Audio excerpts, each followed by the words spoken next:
नमस्कार। जैसा कि आप सभी लोग जानते हैं, मेरा नाम लखन यादव है और आज 14 नवंबर 2024 को मैं आप लोगों के साथ में हमारे यूट्यूब चैनल के ऊपर एक सीरीज़ की शुरुआत करने जा रहा हूं और उस सीरीज़ का नाम होगा mission healthy. Mission healthy series के अंदर हम लोग जो है हमारे स्वास्थ्य के ऊपर, प्रकृति के स्वास्थ्य के ऊपर, पर्यावरण के स्वास्थ्य के ऊपर, मिट्टी के स्वास्थ्य के ऊपर और हमारे खेती के स्वास्थ्य के ऊपर, इन सब चीज़ों के ऊपर हम लोग इस सीरीज़ के अंदर डिस्कस करेंगे और आपके साथ में अपनी जानकारियों को साझा करेंगे और आपसे सीखेंगे और आपको कुछ ना कुछ सिखाएंगे। तो अभी तक मैं नहीं कहता कि मेरा जो नॉलेज है, मेरा जो ज्ञान है वो पूर्ण ज्ञान है ना, लेकिन इतना ज़रूर है कि काफ़ी कुछ इन सब मुद्दों के ऊपर मैंने सीखने की कोशिश करी पिछले कुछ सालों के अंदर और वही जो सीखा है वो आप लोगों के साथ भी शेयर करना चाहता हूँ। और इसलिए शेयर करना चाहता हूँ कि आज जो हम देख रहे हैं आज के परिप्रेक्ष्य में कि किस तरीके से चलते फिरते आदमी ख़त्म हो रहे हैं। बीमारियों का आतंक इतना ज़्यादा हो गया है कि आए दिन कोई ना कोई बीमारी महामारी का रूप ले लेती है। जैसे किसी समय पर कोरोना ने महामारी का रूप लिया, फिर कभी डेंगू महामारी का रूप ले लेती है, अभी चिकनगुनिया खूब चल रहा है, वायरल खूब चल रहा है। इस तरीके से बहुत सारी बीमारियों से इंसान जो है ग्रसित हो रहा है और किसी के पास उसके कोई सॉल्यूशन नज़र नहीं आ रहे हैं। इनके अलावा भी बहुत सारी लाइफस्टाइल डिजीज़ेज़ है, जैसे कि शुगर है, बीपी है, थायराइड है, इस तरीके के कैंसर है। कैंसर भी अभी खूब बहुत ही तेज़ी से बढ़ रहा है। तो इस तरीके की जो बीमारियां हैं, ये सारी बीमारियां हमको क्यों हो रही है, उसके पीछे क्या लॉजिक है, ये हमको समझना ज़रूरी है। वरना हम कब तक इलाज कराएंगे और कब तक अपने बीच के लोगों को हम खोते रहेंगे। तो इन सब चीज़ों को समझने के लिए हमें किसी न किसी तरह से अपना समय इन्वेस्ट करना पड़ेगा, साथ ही साथ हमको कुछ सीखना पड़ेगा और जो सीखा है उसके ऊपर हमको वर्क भी करना पड़ेगा। और ये किसी एक व्यक्ति की जवाबदारी नहीं है। हम ये नहीं कह सकते कि इसके लिए सरकार कुछ नहीं कर रही है या संगठन कुछ नहीं कर रहे हैं या धर्मगुरु कुछ नहीं कर रहे हैं। सब लोग अपने अपने स्तर पर अपने अपने प्रयास कर रहे हैं। काफ़ी सारे हमारे जो लोग हैं, हमसे जुड़े हुए लोग हैं या हम हमारे ही साथ के बीच के लोग हैं, वो भी काफ़ी अच्छे प्रयास कर रहे हैं। लेकिन वो जो प्रयास करने वाले लोग हैं वो बहुत ही कम लोग हैं, मुट्ठी भर लोग हैं। अब वो मुट्ठी भर लोग तो इस पूरे पर्यावरण को या इस पूरी इतनी बड़ी महामारी को ख़त्म कर नहीं सकते। तो उसके लिए हम सबको आगे आना पड़ेगा, कहीं ना कहीं डायरेक्ट या इनडायरेक्ट रूप से। अब हमारे बीच में या हमारे मन में ये सवाल आ सकता है कि यार हम तो ऑलरेडी इतने बिज़ी रहते हैं, तो हम कैसे इसमें अपना सहयोग प्रदान कर सकते हैं। तो आप घबराइए मत मित्रों, आपको हम ऐसे तरीके भी बताएंगे या आपके साथ शेयर करेंगे कि जिन तरीक़ों के द्वारा आप चाहे कितने भी बिज़ी व्यक्ति हो, चाहे आप वो जॉब क्लास से जुड़े हुए हो या फिर आप व्यापारी वर्ग से जुड़े हो या फिर आप प्रोफेशनल हो या फिर आप मज़दूर हो इवन, है ना, या फिर आप स्टूडेंट हो, सभी लोग अपना अपना योगदान दे सकते हैं। लेकिन इसके पहले हमको ये समझना पड़ेगा कि किस तरीके से हेल्थ प्रकृति से कनेक्टेड है, वो समझना बहुत ज़रूरी है। कि आज अगर हम प्रकृति हमारी बिगड़ रही है तो हेल्थ भी बिगड़ेगी, या हम इसका उल्टा बोल लें कि अगर हेल्थ बिगड़ रही है, हम बीमारियों से ग्रसित हो रहे हैं, है ना, या लोग चलते फिरते मर रहे हैं। अभी हम देखते हैं कि यार अच्छा भला व्यक्ति डांस करते करते अटैक आया और मर गया। कोई व्यक्ति स्टेज पर परफॉर्म कर रहा है और उसको अटैक आया और मर गया। कोई व्यक्ति घर में ही खाना खाते खाते अटैक आया और मर गया। कोई इवन बच्चे बच्चे कॉलेज स्टूडेंट्स जो है, स्कूल स्टूडेंट्स जो है, उनको भी अटैक आ रहे हैं। पहले किसी समय पर अटैक जो हुआ करता था वो एक मैच्योर एज में जा कर के और आते थे, लेकिन आजकल तो 25 साल, 30 साल, 20 साल, 40 साल, इस सेगमेंट के लोगों को अटैक की समस्याएं ज़्यादा आ रही है। या अभी आप देखेंगे तो हर पाँचवें सातवें घर के अंदर आपको कोई ना कोई एक कैंसर पीड़ित मिल जाएगा। हमारे इंदौर जैसे शहर में या मध्य प्रदेश के अंदर भी पाँचवें सातवें घर में कैंसर पीड़ित मिलने लग गए हैं। अगर हम बात करें पंजाब की या कहीं और की, तो वहाँ पर तो और कैंसर का बुरा हाल है। तो ये बीमारियाँ इतनी क्यों बढ़ रही है और ये प्रकृति से किस तरीके से कनेक्टेड है, इनके ऊपर हमको चर्चाएं करना और इसके लिए हमको जागरूक होना और साथ ही साथ इसके ऊपर काम करना, ये बहुत ज़रूरी है। अगर हमने शुरुआत नहीं करी तो ये चीज़ें और बढ़ती चली जाएगी। और मित्र, आप ये ना सोचें कि हम क्या करेंगे, अकेले क्या कर सकता है, पूरी दुनिया तो उसको बिगाड़ने में लगी। नहीं दोस्त, हमको अकेले को सोचना है कि अगर हम सुधर सकते हैं तो सब सुधर सकते हैं। तो शुरुआत हमको अपने से करना पड़ेगी, हमको अपनी जवाबदारी लेना पड़ेगी। तो हमें पहले ये समझना ज़रूरी है कि हम इसको बिगाड़ कैसे रहें, क्योंकि ये जो प्रकृति है, जैसी आज है ऐसी कभी नहीं हुआ करती थी। ये पहले बहुत अच्छी प्रकृति हुआ करती थी। यहाँ पर किसान जाकर के केवल बीज डालता था और अनाज उग जाया करता था। लेकिन आज स्थितियाँ बदल चुकी है। और ये क्यों बदली है? क्योंकि कहीं ना कहीं इसके लिए विकास भी जवाबदार है। जो इतना अंधाधुंध विकास हो रहा है वो भी जवाबदार है। साथ ही साथ हमारी जो हरित क्रांति आई थी वो भी जवाबदार है। साथ ही साथ हम लोग जिस तरीके से प्रकृति का दोहन गलत तरीके से कर रहे हैं वो भी जवाबदार है। तो हमें पहले ये समझना ज़रूरी है कि हम लोगों ने प्रकृति को कैसे बिगाड़ा, या हमारा क्या योगदान है प्रकृति को बिगाड़ने में। सॉरी। तो पहले हमें ये समझना पड़ेगा। उसके बाद में फिर ये समझना पड़ेगा कि चलिए ठीक है, अब हमसे एक गलती हो गई, कुछ साल से, पिछले 100 साल 200 सालों से हमसे कुछ गलतियां हो गई है। लेकिन अगर यही गलती हम आगे भी करते रहेंगे तो ये सुधरने वाली तो है नहीं, ये और बिगड़ने वाली है। तो हम अपनी आने वाली जनरेशन को, हम अपने आने वाली पीढ़ियों को क्या दे करके जाने वाले हैं? हम ये ऐसी तहस नहस प्रकृति दे करके जाने वाले हैं, ये ऐसा बीमारियां दे करके जाने वाले हैं जो कि आने वाली जनरेशन उनको ख़त्म कर देगी, खोखला कर देगी। तो हमारा देश या फिर हमारी यह जो दुनिया है, ये इतनी सुंदर नहीं रहेगी जितनी सुंदर आज है या पहले कभी हुआ करती थी। तो इसकी सुंदरता को बरकरार रखने के लिए हमें ये सब चीज़ें समझना बहुत ज़रूरी है। तो आइए मित्रों, और ये एक बात और बता दूं आपको कि ये जो बातें हैं ये किसी 2 मिनट या 4 मिनट की रील में नहीं बताई जा सकती। ये बातें बताने के लिए घंटों आपके साथ में हमको चर्चाएं करना पड़ेगी। क्योंकि मैंने देखा है कि कई सारे वीडियोस देखे हैं, कई सारे लिटरेचर्स पढ़े हैं, और उनसे जो ज्ञान हासिल हुआ है या उनसे जो समझ आई है, वो सारी चीज़ें हम अगर आपको समझाने की कोशिश करेंगे तो उसमें हमको घंटों तक आपसे बातचीत करना पड़ेगी। और जब घंटों से आपके साथ बातचीत करना पड़ेगी तो सोशल मीडिया उसका एक बहुत बड़ा अच्छा माध्यम है जिसके तहत हम आपसे सारी बातें कर सकते हैं। तो आप लोगों से मेरी केवल एक ही रिक्वेस्ट रहेगी कि आप ये मेरा जो चैनल है इसको आप सब्सक्राइब कर लीजिए, ताकि इस सीरीज़ के जितने भी वीडियोस, मिशन हेल्दी के नाम से ही सारी सीरीज़ आएंगे, सारे वीडियो आएंगे। तो इस सीरीज़ के जितने भी वीडियोस हैं तो आप प्लीज़ उन वीडियोस को पूरा देखने की कोशिश कीजिएगा, ताकि आपके साथ आपको भी समझ में आए कि हमने किस तरीके से इस प्रकृति को बिगाड़ा है और किस तरीके से हम इसको सुधार भी सकते हैं। चलिए, बिगाड़ा ठीक है, लेकिन इसको किस तरीके से हम सुधार भी सकते हैं, तो उसके ऊपर भी हमारे आने वाले वीडियोस में सब चीज़ें बताई जाएगी। तो प्लीज़ आप सब्सक्राइब कर लीजिएगा और आगे हम इसके ऊपर चर्चाएँ करते रहेंगे। इस सीरीज़ के अंदर आगे भी वीडियोज़ आते रहेंगे। तो चलिए दोस्तों, हम शुरुआत करते हैं कि कैसे ये प्रकृति हमारे स्वास्थ्य से कनेक्टेड है। तो सबसे पहले हमें ये देखना पड़ेगा कि जैसा कि हमारे गुरुजी बताते हैं, ताराचंद बेल सर, कि ये जो पृथ्वी पे जितनी भी दिखने वाली चीज़ें हैं, चाहे वो पेड़ है, पहाड़ है, और आप हैं, हम हैं, चिड़िया है, पक्षी है, पशु है, सब है, ये सब जितनी भी दिखने वाली चीज़ें हैं ये पंच महाभूतों से मिलकर के बनी हुई है। पंच महाभूत बोले तो क्या? भूमि, गगन, वायु, अग्नि और नीर। आप सब जानते हैं ये 5 तत्व है, वो महाभूत है, जिनसे मिलकर के और सब चीज़ों की रचना हुई है। और इसी को भगवान कहा जाता है। कहते हैं ना कि ये पूरी धरती जो बनी है, ये सृष्टि बनाई है, ये भगवान ने बनाई है। तो भगवान कौन है?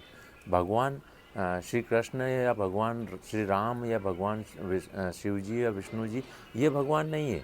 यही पंच महाभूत जो है ये भगवान है। मतलब भूमि का भ ले लो, गगन का ग ले लो, वायु का व ले लो, अग्नि का अ ले लो और नीर का न ले लो। तो इन सब का एक एक शब्द आप उठाएंगे और इनको साथ में रखेंगे तो ये भगवान बन जाएंगे। तो इन भगवान ने ही सृष्टि की रचना करी है, इन सब ने मिलकर के ही सृष्टि की रचना करी है। तो इन्हीं पंच महाभूतों से पेड़ पौधे भी बने हैं इन्हीं पंच महाभूतों से। जो हमारे खेतों में लगने वाली फसलें हैं वो भी बनी हैं इन्हीं पेड़ पौधों से। चिड़िया बनी, इन्हीं पेड़ पौधों से मधुमक्खी बनी है, इनसे ही केचुए बने हैं, इनसे ही सब कुछ बने हुए हैं। तो ये जो पंच महाभूत है सृष्टि की रचना करते हैं।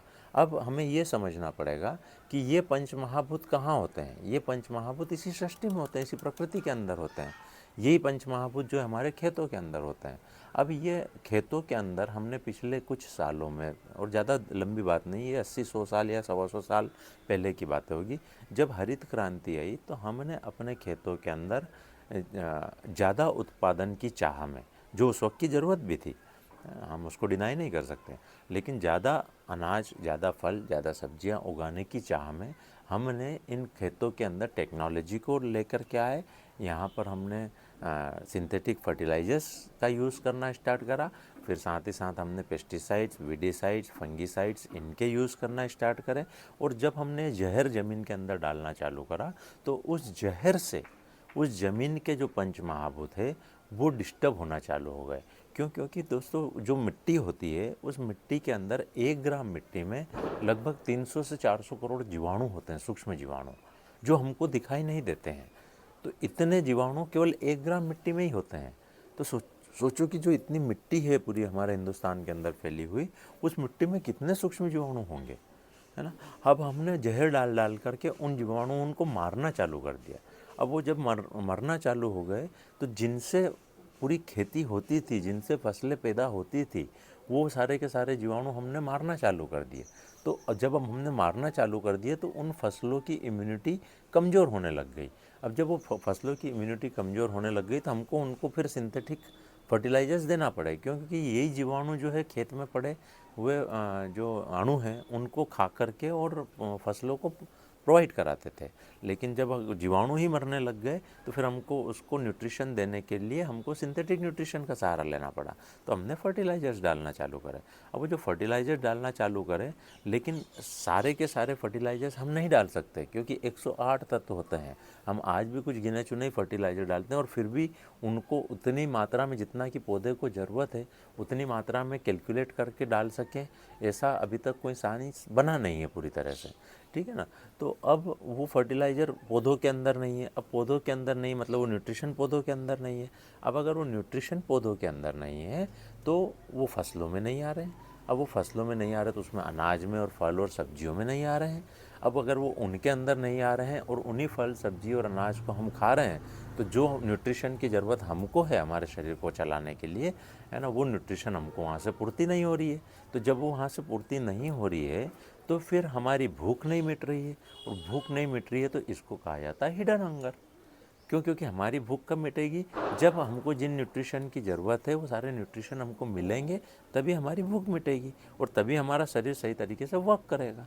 लेकिन वो न्यूट्रिशन की कमी उन अनाजों में और फल और सब्जियों में है, इस वजह से वो हमको मिल ही नहीं पा रहे हैं। और साथ ही साथ उन फलों और उन सब्जियों में और उन अनाजों के अंदर न्यूट्रिशन के साथ साथ जो डिफिशियंसी न्यूट्रिशन की है ना, लेकिन जो थोड़े बहुत न्यूट्रिशन बचे हुए हैं उनके साथ साथ उनके अंदर जहर भी मिला हुआ है। क्योंकि जो जहर हम ज़मीन के अंदर डाल रहे हैं, जो जहर हम फसलों के ऊपर छिड़काव कर रहे हैं, वो सारा जहर उन पौधों के थ्रू अनाजों या फलों में आ रहा है और वो हमारे फलों और अनाजों के थ्रू हमारे शरीर में आ रहा है। तो यही सब कारण है कि एक तो न्यूट्रिशन की कमी हो रही है और दूसरा ऊपर से जहर हम खा रहे हैं। तो इन दो इम्बेलेंस की वजह से हमारा जो इम्यून सिस्टम है वो डे बाय डे वीक होता चले जा रहा है। अब वो जब immune system day by day weak होता चला जाएगा तो जो वायरस है, जो कि आज से पहले भी घूमते थे, आज से 50 साल पहले भी इस पूरी सृष्टि में वो वायरस घूमते थे। वो कोरोना का वायरस पहले भी था, डेंगू का वायरस पहले भी था, चिकनगुनिया का वायरस पहले भी था, आज से 100 साल पहले भी था, 1000 साल पहले भी था।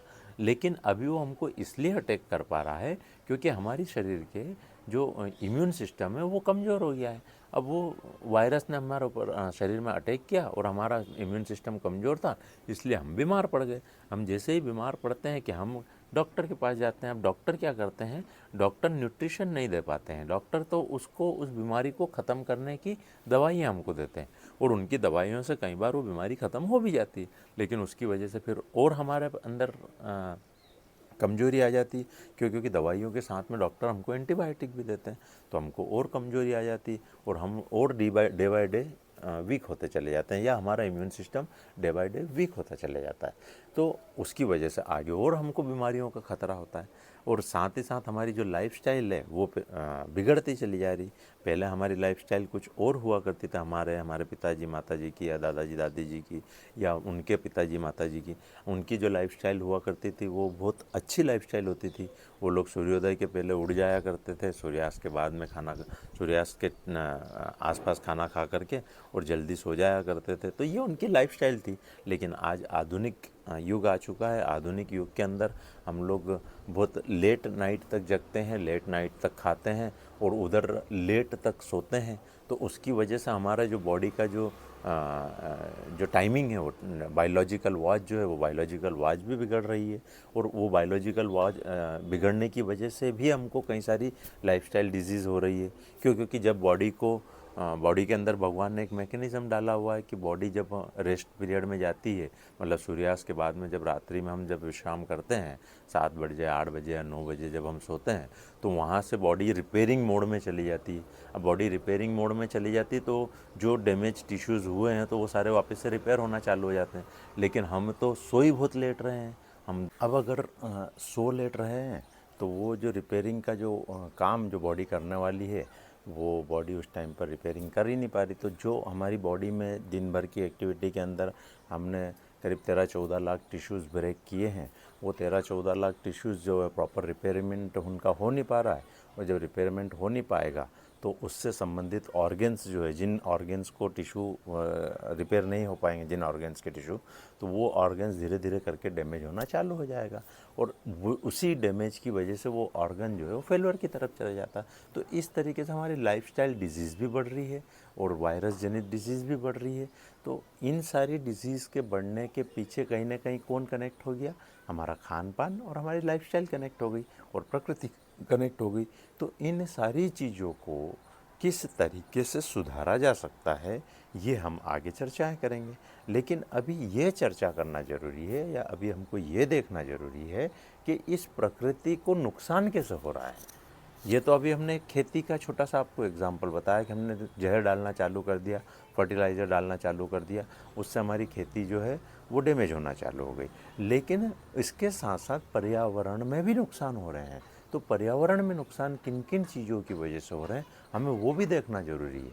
क्योंकि खेती को नुकसान जो हो रहा है उसके लिए तो किसान जवाबदार हो गया, लेकिन हम किस तरीके से जवाबदार है इस पर्यावरण को डैमेज करने के लिए, और किस तरीके से हम अपनी हेल्थ को डैमेज करने के लिए जवाबदार है, हमें वो भी समझना ज़रूरी है।